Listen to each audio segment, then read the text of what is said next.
In 1945, a decision was made inside a quiet office in post-war Tokyo. The man sitting across the table from American officials had personally overseen the deaths of more than 200,000 people, not in battle, in laboratories. He had done things that most human beings cannot make themselves believe are real. And when it was over, when the war was lost and the evidence was being burned, that man walked free, not because the crimes could not be proved, because America needed what was in his filing cabinets. Tonight's episode is not easy. What happened inside the facility known as Unit 731 belongs in the category of history that changes how you see the world once you know it. This episode contains descriptions of extreme medical violence and atrocity. Please use your own judgment. This is adult content, and it is disturbing, but it is documented. Every detail is verified. Every crime has a name attached to it. And the deal that buried the prosecution has since been confirmed by declassified United States government records. The story of Unit 731 is not just a story of what one group of people did to another. It is a story of what institutions do when they decide that some knowledge is more valuable than some lives. Here is what really happened. Autumn 1945. The war was over. Japan lay in ruins, and the world was building the machinery of accountability. War crime tribunals were being organized across Asia and Europe. Prosecutors were gathering evidence. Witnesses were being interviewed. And in a quiet office in occupied Tokyo, a deal was being made. The man across the table from American military intelligence officers was Dr. Shiro Ishii. He was alive. He was calm. And he was carrying information that the United States government wanted badly enough to pay an extraordinary price for it. The price was his freedom. Ishii had commanded Unit 731, the Imperial Japanese Army's covert biological and chemical warfare research program. What happened inside the facility he built in Manchuria over the previous decade had killed, by the most conservative estimates, more than 200,000 people. Most of them were Chinese civilians. They had been referred to inside the facility not as people but as logs. The Japanese word was maryuta, because the installation was disguised as a lumber mill. The research data in Ishii's possession had been collected from their bodies while they were still alive. American investigators already had sworn testimony from survivors and unit members. They knew the scope of what had happened. They chose to protect him anyway. But how did the world produce a man like Ishii? And how did it produce a nation capable of building what he built? To understand the deal, you have to understand the crime. And to understand the crime, you have to go back to the beginning. For more than 200 years, Japan was invisible to the world by design. Beginning in 1639, the ruling shogunate sealed the island nation from the outside. Foreigners were permitted on one small, designated island near Nagasaki and nowhere else. No Japanese citizen was allowed to leave, ever. The penalty for attempting it was death. The reasoning was political. The shoguns feared the influence of Christianity, the interference of European trading powers, and the potential for foreign allegiances to undermine their control. Isolation kept Japan intact. It also kept Japan frozen. In 1853, American naval officer Matthew Perry arrived in Edo Bay, now Tokyo Bay, with a fleet of steam-powered warships that the Japanese had never seen before. Perry carried a letter from the American president and a simple message: open your ports to trade or face the consequences. Japan had no comparable navy. It had no comparable weapons. Its soldiers carried swords and bows, while Perry's fleet carried cannon. The gap was not decades, it was centuries. The shogunate conceded. In 1854, Japan opened its ports. The Japanese who saw Perry's fleet for the first time understood something that would shape the next century of their nation's history. The world had moved on without them, and the world was dangerous. What they felt in that moment, shame, fury, and cold determination, would become the emotional engine of everything that followed. The door had been forced open, and Japan walked through it with one fixed intention. Japan's response to its forced opening was one of the most remarkable national transformations in modern history. The Meiji Restoration of 1868 placed the emperor at the center of government and ended the era of the shoguns. What followed was a deliberate, state-directed revolution. Japanese officials were sent to Europe and America to study law, medicine, engineering, military strategy, and industry. They came back and built what they had seen. Within 30 years, Japan had a Western-style legal code, a modern rail network, a compulsory education system, and a professional military modeled on the German and British armies. The speed of the transformation was astonishing, but its purpose was not admiration. It was survival, and eventually equality with the powers that had humiliated it. That equality was tested and proved on two battlefields. In 1895, Japan defeated China in a conflict over Korea and Taiwan. The scale of the victory shocked East Asia. In 1905, Japan defeated Russia, a European power, in a war that shocked the entire world. Japan's naval forces destroyed the Russian fleet at the Battle of Tsushima. Russian ground forces were outmaneuvered and outfought across Manchuria. No Asian nation had ever defeated a European power in a major modern war. Japan had done it in less than 35 years since Perry had arrived in the Bay. The Japanese people felt entitled to something after these victories. What they received instead would plant a seed of grievance that would take decades and tens of millions of lives to fully flower. After defeating Russia in 1905, Japan expected respect. What it received at the peace negotiations in Portsmouth, New Hampshire, was a settlement that many Japanese considered an insult. The territorial and financial gains fell far short of what Japan's military had sacrificed to achieve. Anti-government riots broke out in Tokyo. The sense of betrayal was real, and it was deep. It happened again after World War I. Japan had sided with the Allies, maintaining naval pressure in the Pacific and deploying forces to help secure German colonial positions in China. For this contribution, modest by European standards but strategically significant, Japan was awarded control of several Pacific islands and confirmed in its existing influence over parts of China. At the Paris Peace Conference in 1919, Japan proposed a racial equality clause for the founding covenant of the League of Nations. The clause was rejected, primarily at the insistence of the United States and the British dominions of Australia and Canada. The message was received in Tokyo with a clarity that needed no interpretation. Internally, Japan was changing. Western influence had modernized the cities, altered fashion, introduced jazz and baseball, and begun to give Japanese women voices in public discourse. For a growing movement within the military and conservative political classes, this was not progress. It was contamination. The political space created by genuine grievance was being filled by a particular kind of man, uniformed, certain, and contemptuous of compromise. These men had a plan for Japan, and they had decided, with absolute conviction, who Japan's enemies were. The ideology that made Unit 731 possible was not invented overnight.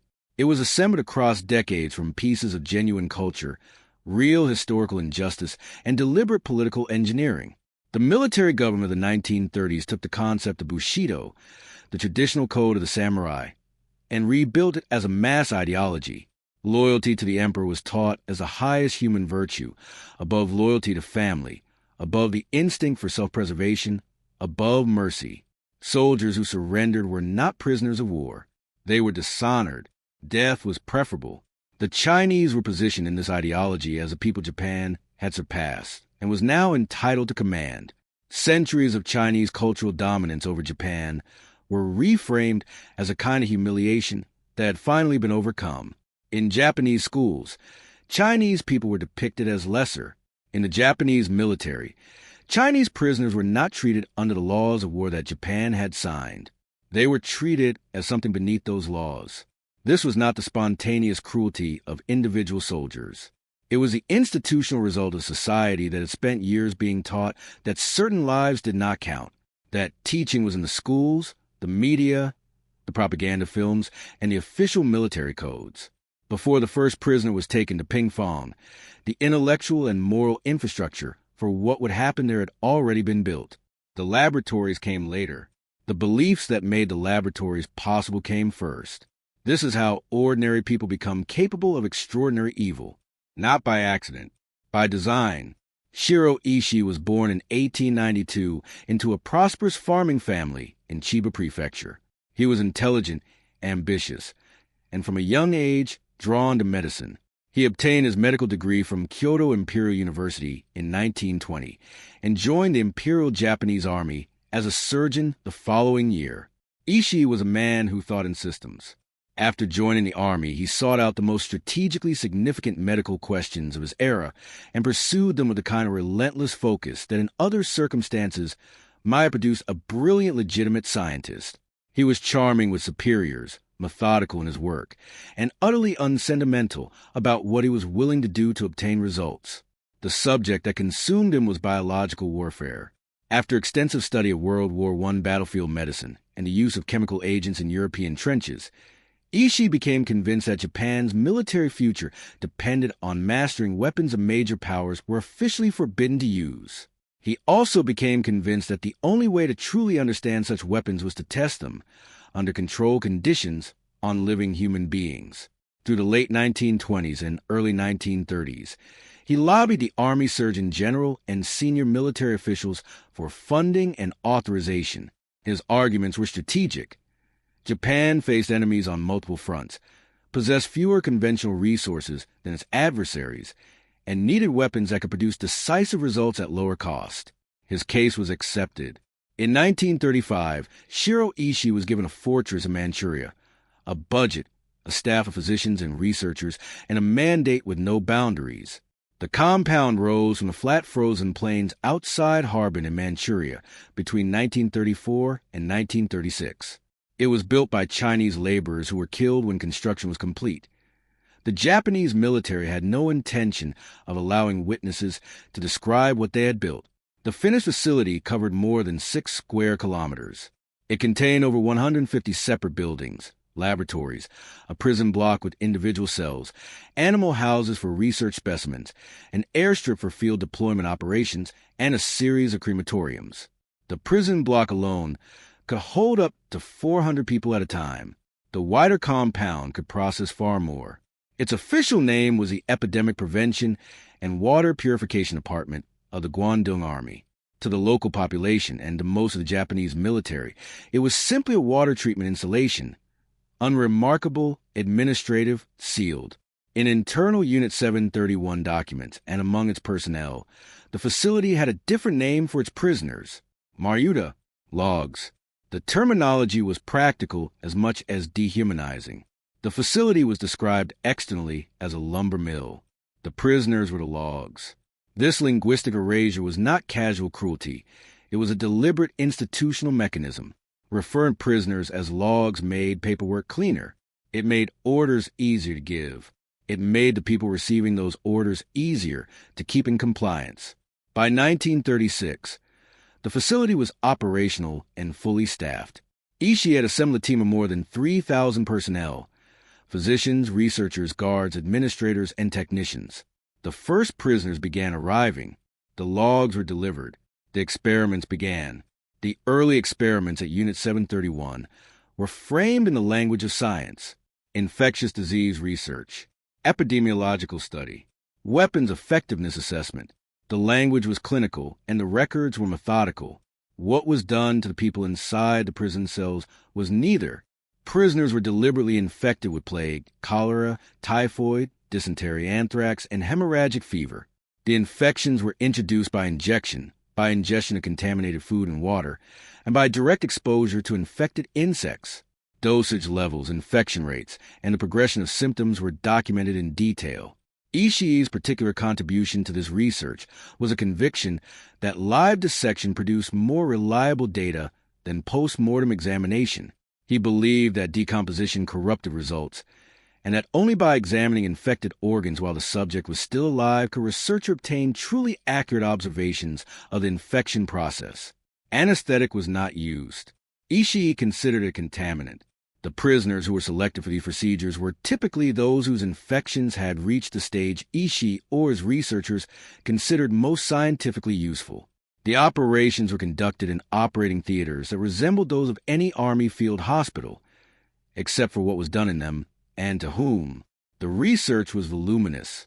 The records were precise.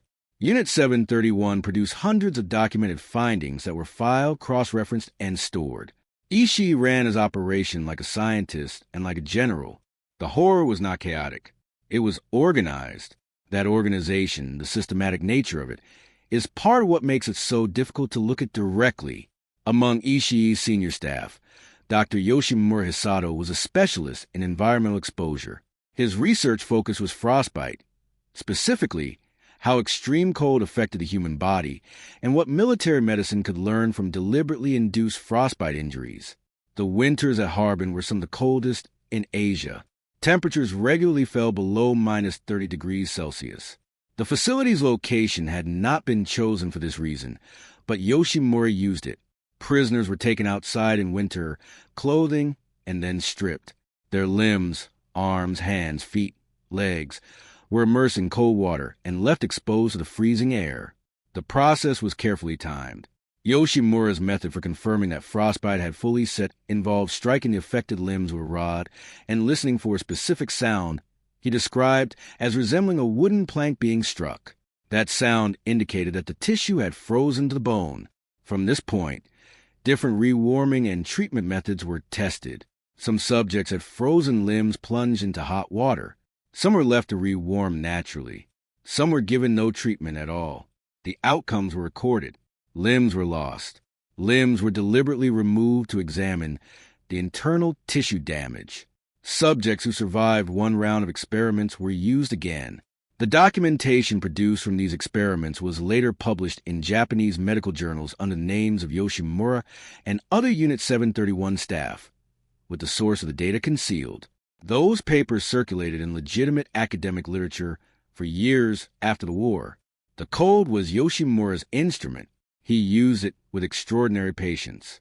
The range of experiments conducted at Unit 731 extended far beyond biological weapons and frostbite research. The facility became, across its decade of operation, a site of systematic atrocity so broad in its methods that it resists easy summary.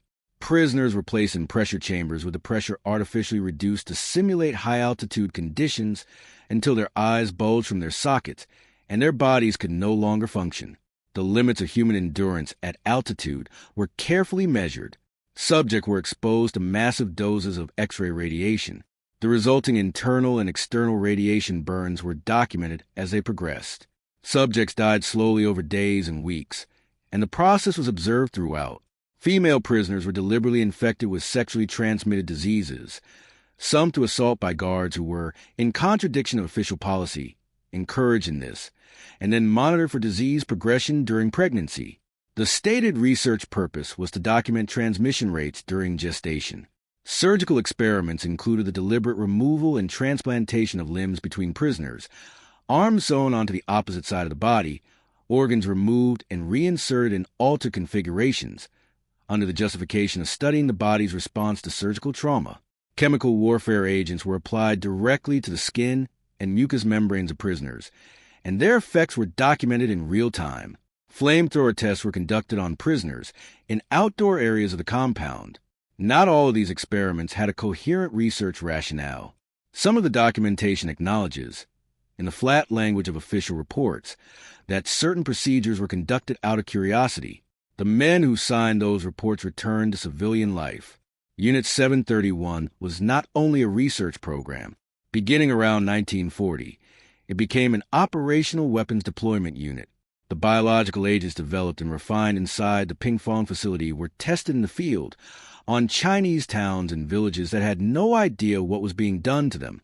The most common delivery mechanism was a flea bomb, a ceramic canister designed to shatter on impact and release thousands of fleas infected with Yersinia pestis, the bacterium responsible for bubonic plague. These canisters were dropped from aircraft over populated areas. The fleas dispersed, fed on the local population and rodent population, and the disease spread.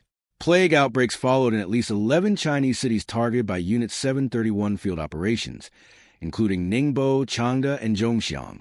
Some of these outbreaks continued for years after the initial attack, spreading through natural transmission to surrounding regions. Historians and researchers estimate that the death toll from Unit 731's field operations, separate from deaths at the Pingfong facility itself, numbered in the hundreds of thousands. Additional field methods included the contamination of water sources with cholera and typhoid bacteria and the distribution of food, including sweets given children, laced with lethal doses of chemical agents. After the deaths, Unit 731 personnel would arrive in protective equipment to assess the effectiveness of the deployment and collect data. The villages that were targeted had no idea. Many of the surviving communities attributed the outbreaks to natural causes. In some regions, the true origin of the deaths was not confirmed until decades later, when Japanese military records were partially declassified. The experiment had moved outside the walls, and it had no limits at all. On August 9, 1945, the Soviet Union declared war on Japan and launched a massive ground offensive into Manchuria. In the space of days, the Guandong Army, the Japanese force responsible for the occupation of Manchuria and the parent command of Unit 731, began to collapse. Ishii received his orders and acted with the same methodical efficiency he had brought to every other aspect of his command. The Pingfong facility was to be destroyed. No evidence was to remain. Nothing and no one was to be left that could testify to what had happened there. The laboratory animals were killed and cremated. Documents were burned in industrial quantities over several days. The physical structures of the main facility were demolished with explosives. Specialty equipment was broken apart. The crematoriums, which had operated continuously throughout the facility's decade of existence, were used one final time. Estimates of the number of remaining live prisoners at the time of the order vary, but the consensus among historians based on available documentation places the figure at several hundred people. They were killed by lethal injection, poisoned food, and direct action by guards and researchers. Their bodies were cremated. Some personnel fled into the chaos of the Soviet advance. Others were captured by Soviet forces and held for investigation. The vast majority, including Ishii himself, made it back to Japan. Ishii arrived in Tokyo in the autumn of 1945, carrying documentation he had preserved. He also carried the knowledge that the Americans were looking for him. He was not running. He was waiting to negotiate. The decision to grant immunity to Shiro, Ishii, and key members of Unit 731 was not made impulsively or a low-level American government. It came from the top. General Douglas MacArthur, Supreme Commander of Allied powers in Japan, was the authorizing figure. Behind him was Washington, specifically the Department of the Army and the intelligence apparatus that was already thinking about the next war, not the last one. The Soviet Union had atomic weapons research underway and was engaged in rapid military expansion. The Cold War had not yet been named, but it was already being fought. American military scientists and intelligence officers who had debriefed captured Unit 731 personnel in late 1945 reported back with urgency. The research data in Ishii's possession, years of biological and chemical weapons testing on human subjects, could not be replicated in the United States. American ethical and legal standards, even in military research, made such experiments impossible to conduct on domestic soil. What Unit 731 had done in a decade would take America much longer to understand through any other means. The decision was made. Ishii and his primary researchers would not be prosecuted. In exchange, they would hand over all research documentation and cooperate fully with American military scientists. The immunity was granted quietly. It was not announced. The Tokyo War Crimes Tribunal, which ran from 1946 to 1948, did not include a single charge related to Unit 731. American prosecutors were instructed to leave the subject alone. The filing cabinet changed hands. The war criminals walked free. The data went to work. Shiro Ishii spent the remaining 14 years of his life in Tokyo. He practiced medicine in a small clinic. He was not prosecuted by the Japanese government, which had its own reasons for preferring silence on the subject of wartime atrocities. He was not pursued by the United States, which had contractually committed to his protection. He was not entirely invisible.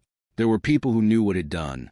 Surviving members of his staff, Japanese journalists who had picked up fragments of the story, American investigators whose internal reports described his crimes in full detail. But the institutional machinery that might have produced a trial was systematically dismantled. Some members of Unit 731, who had been captured by Soviet forces, were tried at the Khabarovsk war crimes trials in December 1949. 12 men were convicted. Sentences ranged from 2 years to 25 years of hard labor. Within 7 years, all of them had been repatriated to Japan under diplomatic normalization agreements between the Soviet Union and Japan. None served their full sentences. In Japan, former members of Unit 731 held reunions. Some went on to distinguish careers in medicine, industry, and government. The Japanese medical and pharmaceutical establishment that grew rapidly in the post-war decades contained, in its senior ranks, a number of men who had worked at Pingfong. Ishii was diagnosed with throat cancer in the late 1950s. He died on October 9, 1959, in a Tokyo hospital. He was 67 years old. No one stood trial for what happened to the hundreds of thousands of people whose lives were measured in columns of data in the files he handed over. The story of Unit 731 did not stay buried forever, but the reckoning it deserved never fully arrived. In the 1980s, Japanese historian Shiro, an investigative journalist in Japan, began publishing detailed accounts of Unit 731's activities based on survivor testimony and recovered documentation. The Unit 731 Museum opened at the Pingfong site in 1985, built on the foundations of the original compound. Photographs, instruments, and testimony were placed on record. Hundreds of thousands of visitors began coming each year. In 1997, a Tokyo district court ruled that biological warfare had been conducted by the Japanese military. It was a limited acknowledgement. It did not extend to financial compensation for survivors or their descendants, and it did not include a formal government apology. In the United States, declassified documents released to the National Archives in the 1990s and early 2000s confirmed what researchers had long argued, that American officials had known the full scope of Unit 731's crimes before the immunity deal was made. The decision had not been made in ignorance. It had been made in full knowledge. Japan's official position remains cautious. Diplomatic tensions between Japan and China over the acknowledgement of wartime atrocities, Unit 731 among them, are ongoing and unresolved. The Pingfong compound still stands, partially. Visitors walk corridors where experiments were conducted on people who had names and families and lives that were never returned to them.